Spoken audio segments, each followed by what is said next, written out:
다이아몬드 비치라고도 불리우는 남부 해안가 요클 살론입니다. 빙하에서 떨어져 나온 유빙들이 바닷물에 휩쓸려 해안가에까지 밀려들어와 장관을 이루는 곳입니다. 햇빛에 반사되어 그 유빙들이 다이아몬드처럼 빛난다고 하여 붙여진 이름인데 어찌하리요. 야속하게도 햇빛은 우리 편이 아닌가 봅니다. 바람만이 휘몰아치는 햇빛 없는 푸른빛의 유빙들을 보는 것에 만족해야 했습니다. 햇빛에 반사된 다이아몬드처럼 빛나는 유빙들을 마음껏 상상해 보는 것으로 아쉬움을 달래보아야만 했습니다. 너무너무너무 추워서 손을 꺼낼 수가 없어서 사진들과 영상은 더 이상 찍을 수가 없었네요. 그럼에도 불구하고 검은 모래로 이루어진 해변 위에 푸른빛의 유빙들이 흩어져 있는 모습은 세상 어디에서도 볼 수 없는 기이한 풍경입니다. 남부 해안가 요클살로는 영화 촬영지로도 유명합니다.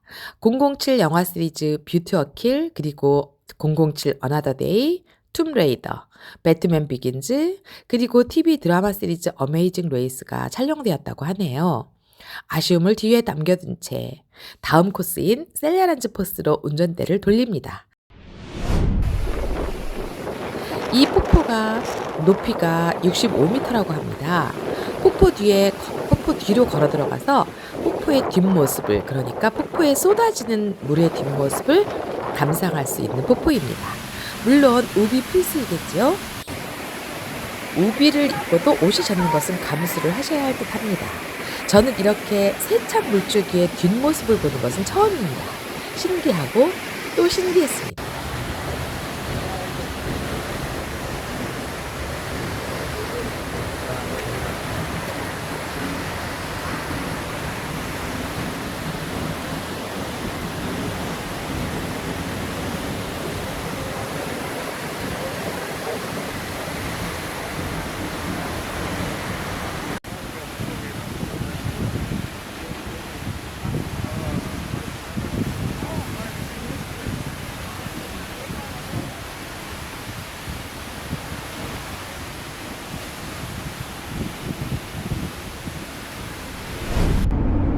옷이 약간 젖은 채 두 번째 폭포인 스코가 포스로 향합니다.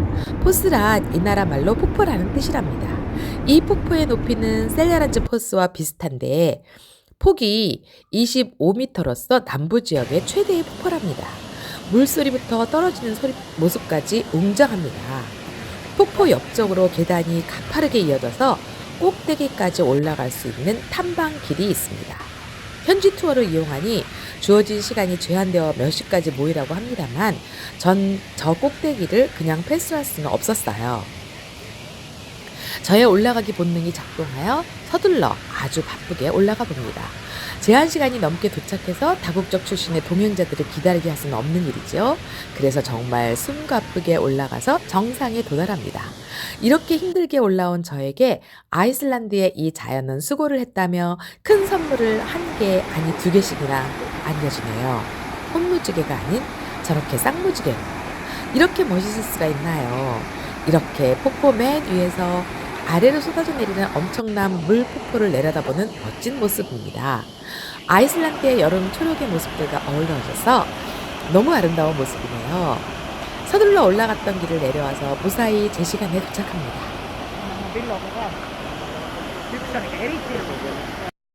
일행은 레이카비크로 돌아와서 투어하는 모든 일행들 숙소에 앞에 내려주고 이제 이 투어는 해산입니다. 저는 짐을 두고 콘서트 홀인 컨벤션 센터 하르파라는 곳에 가봅니다. 서로 다른 색의 기하학적인 모양의 유리 패널을 입힌 철골 작업으로 완성되었다고 합니다. 벽은 모두 육각면의 유리로 되어 있어요. 각도에 따라 전혀 다른 사진이 찍힌다는 것은 더 신기했습니다. 내부에서의 모습 또한 독특합니다. 육각형의 유리 패널을 통해 보는 밖의 모습 또한 너무 아름답고요. 이 육각형의 모습은 주상절리의 모습을 표현했다는 말도 들은 적이 있습니다. 그런데 이 아름다운 콘서트홀에 치명적인 단점이 숨어 있네요. 화장실 이용료가 무려 3,000원이나 됩니다. 아무리 이 나라 물가가 비싸다 해도 말이에요.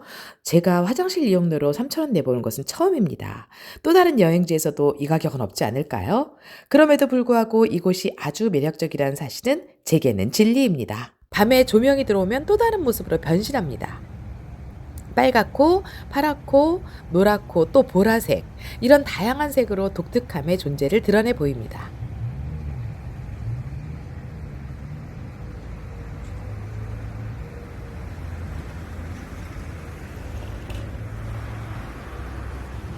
세계 어느 곳에서도 볼 수 없는 아이슬란드만의 독특함은 계속됩니다. 굴포스와 블루라군이 여러분이 오기를 기다리고 있을 겁니다. 계속 함께 즐겨주세요.